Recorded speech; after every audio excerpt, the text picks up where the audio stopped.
Әйелім деп таныстыруға қатты ұяламын.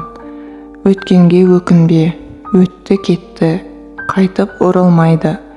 Бар жақсылықты болашақтан күт деп жатады. Дұрыс-ақ, әрине алдағы күндерге үміт артқан, жақсылық күткен жөн шығар.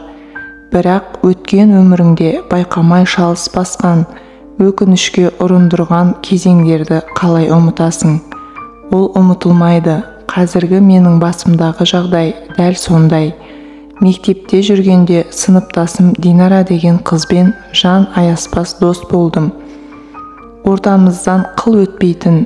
Жоғарғы сыныпқа келгенде сол Динараның інісіне қатты ғашық болып қалдым. Қызық болғанда ол менен 11-ші сынып оқып жүргенде, ол бала әлі бастауыш сыныпта оқитын. Сондай сүйкімді бала еді.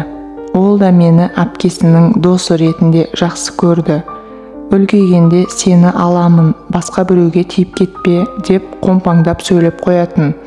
Оның айтқандарына мен де Динара да мәз болатынбыз. Тіпті олардың анасы да осы ұлымды Назгүлге үйлендіремін деп мәз болып отыратын. Басында кішкентай ғой, сөзіне, өзіне деп мән бермей жүретінмін.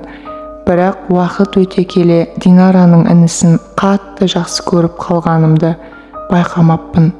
Мектеп бітіріп жоғарғы оқу орнына түстім.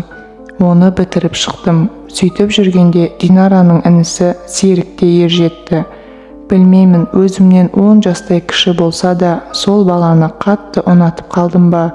Студент кезімде сөз айтқан талай жігітке ауылда жігітім бар, ренжіме деп ұсыныстарын қабыл алмадым.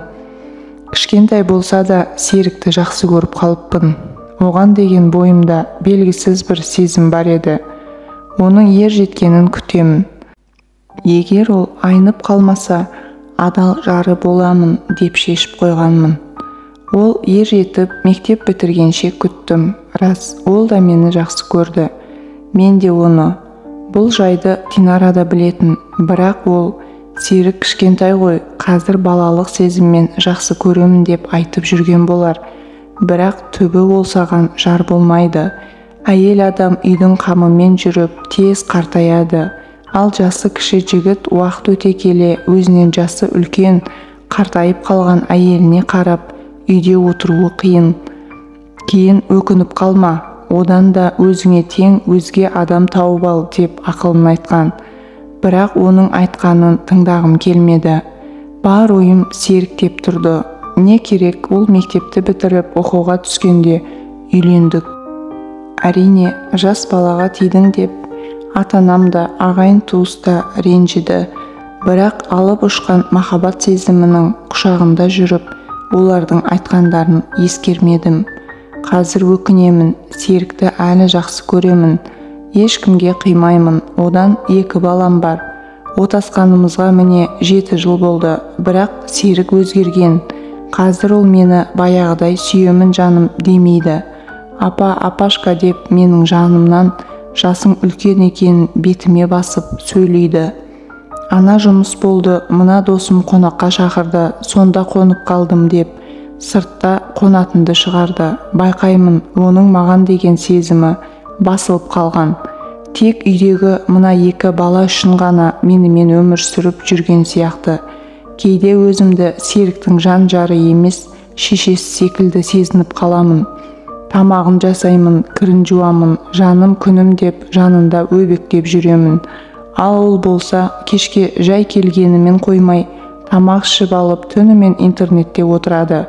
Жаныма келіп жатпай сол отырған бөлмесінде жеке ұйықтай салады. Мен оның асын әзірлеп, балаларын бағып үйде отырған күң әйел секілдімін. Бірге өмір сүру қиындап барады. Кейде тойларға ертпей кетеді. Қойшы, жасың үлкен, менің апам секілдісің. Мынау менің әйелім деп жұртқа қалай таныстырамын, позор. Одан да көзге көріп үйде отыра бер деп қорлап кетеді. Жаман болып қаламын, әрине, бұл өкініш. Өзіммен жасты жігіттер құрып қалғандай, өзімнен 10 жас кіші балаға тиіп нем бар еді. Расында ол мені қайтсын, апа қылама, әлде шеше қылама. Тойларға ертіп баруға ұяламын деуі де орынды еді.